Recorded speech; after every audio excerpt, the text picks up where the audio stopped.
Ini adalah contoh kasus pertama yang Bapak berikan pada pertemuan yang lalu, yaitu tentang seorang nenek dan cucunya, ya. Jadi kasusnya adalah ada seorang nenek berdiri di seberang jalan di depan sekolah bersama cucunya. Kondisi jalan pada saat itu sangat ramai dengan kendaraan yang berlalu lalang. Sang nenek ingin mengantarkan cucunya untuk mendaftar di sekolah tersebut. Jalan yang akan diseberangi adalah jalan lalu lintas dua arah.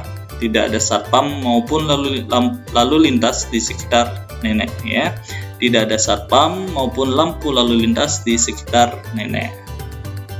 Pertanyaannya adalah bagaimana nenek dan cucunya bisa menyeberang dengan aman dan selamat menuju ke sekolah? Jelaskan. Oke.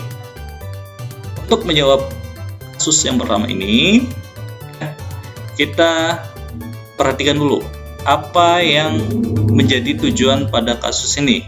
Ya, tujuan pada kasus ini adalah sang nenek dan cucunya bisa menyeberang dengan aman dan selamat menuju sekolah. Ya. Nah, agar nenek dan cucunya bisa menyeberang dengan aman dan selamat, ya, kita bisa lakukan pemecahan masalahnya sebagai berikut. Pertama, itu sang nenek dan cucunya harus saling berpegangan tangan, ya, atau saling berpegangan agar tidak terpisah. Oke. Jadi cucu dan neneknya, ya, harus bersama-sama. Yang kedua, sang nenek dan cucunya harus melihat situasi lalu lintas dengan menengok ke kanan dan ke kiri, ya. Jadi perhatikan situasi lalu lintas pada jalan dua arah tersebut, ya.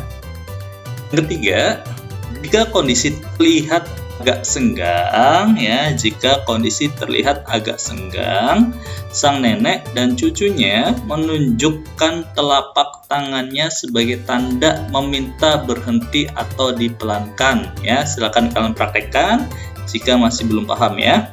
Jadi, sang nenek dan cucunya menunjukkan telapak tangannya sebagai tanda meminta berhenti atau dipelankan ke arah kendaraan-kendaraan yang sedang berlalu lalang sambil berjalan maju untuk menyeberang, ya. Silakan sambil dipraktekkan jika masih belum paham, ya. Langkah terakhir adalah sang nenek dan cucunya bisa berhenti sejenak di pertengahan jalan. Diingat, ya. Kondisi jalan pada saat itu adalah jalan dua arah, ya, jalan dua arah, lalu lintas dua arah. Jadi bisa saja nenek dan cucunya berhenti sejenak di pertengahan jalan, ya, atau langsung lanjutkan langkah ketiga, ya, langkah yang tadi melambaikan tangan atau menunjukkan tangan sampai akhirnya menyeberang sampai di sekolah dengan aman dan selamat, ya. Itu adalah pembahasan, ya, cara bagaimana cucu dan neneknya bisa menyeberang dengan aman dan selamat menuju ke sekolah, ya. Oke, lanjut. Pada kasus yang kedua, diberikan sebuah kasus sebagai berikut, ya. Di sebuah meja nampak dua buah gelas berisi jus dan kopi. Jika isi kedua gelas tersebut ingin ditukar tanpa memindahkan posisi gelas-gelas tersebut, cara apa yang harus dilakukan? Jelaskan, ya. Nah, untuk menjawab kasus yang kedua ini, ya, mari kita simak video berikut. Oke.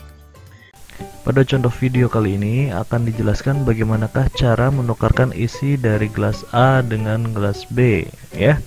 Nampak pada video terdapat dua gelas A dan B yang berisi kopi dan teh. Langkah yang pertama yaitu kita menyiapkan gelas kosong, kita sebut sebagai gelas C. Oke.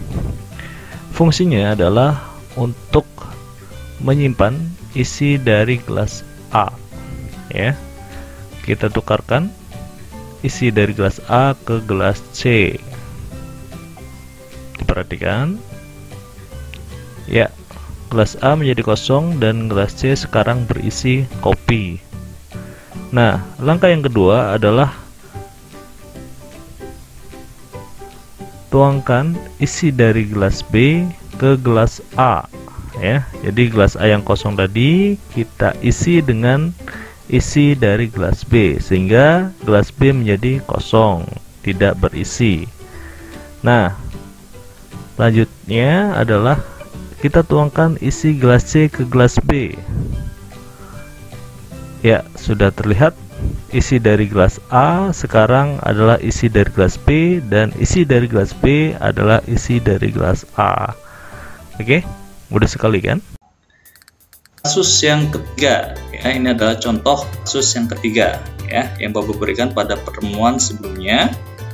Di sini kasusnya adalah Pak Iksan membutuhkan air sebanyak 400 ml untuk campuran ferrit klorid, ya. Apa itu campuran ferrit klorid? Ya, nanti kalau kalian sudah masuk ke sekolah, kalian akan paham. Pada saat itu, gelas yang tersedia di bengkel adalah gelas berukuran 300 ml dan 500 ml. Jadi tidak ada gelas yang berukuran pas 400 ml, ya. Hanya ada 300 ml dan 500 ml. Berdasarkan catatan Pak Widi. Pak Widi ini adalah toolman atau penjaga bengkel di jurusan TAV. Air yang akan digunakan bersumber dari air keran. Ingat ya, Pak Iksan membutuhkan air sebanyak 400 ml. Ya. Pak Iksan menjadi bingung. Kenapa bingung? Karena gelas yang tersedia di bengkel berukuran 300 ml dan 500 ml. Ya. Agar pas mendapatkan 400 ml, bagaimana caranya? Ya. Dapatkah kalian, ya, atau dapatkah Anda membantu Pak Iksan? Oke. Nah, di sini ditanyakan bagaimana cara agar air yang diambil Pak Iksan bisa tepat 400 ml. Jelaskan, ya. Oke.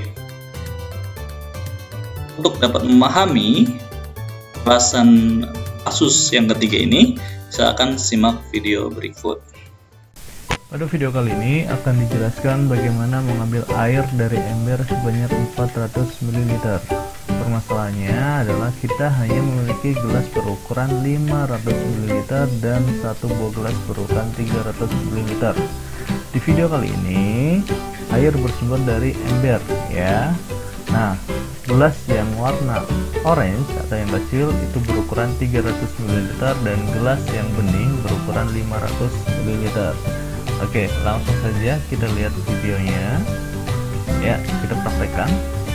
Langkah pertama adalah kita ambil dulu air dengan menggunakan gelas orange yang berukuran 300 ml. Kita tuangkan isinya ke dalam gelas berukuran 500 ml. Oke. Lalu kita ambil lagi air dengan gelas orange berukuran 300 ml dan kita tuangkan isinya ke dalam gelas 500 ml.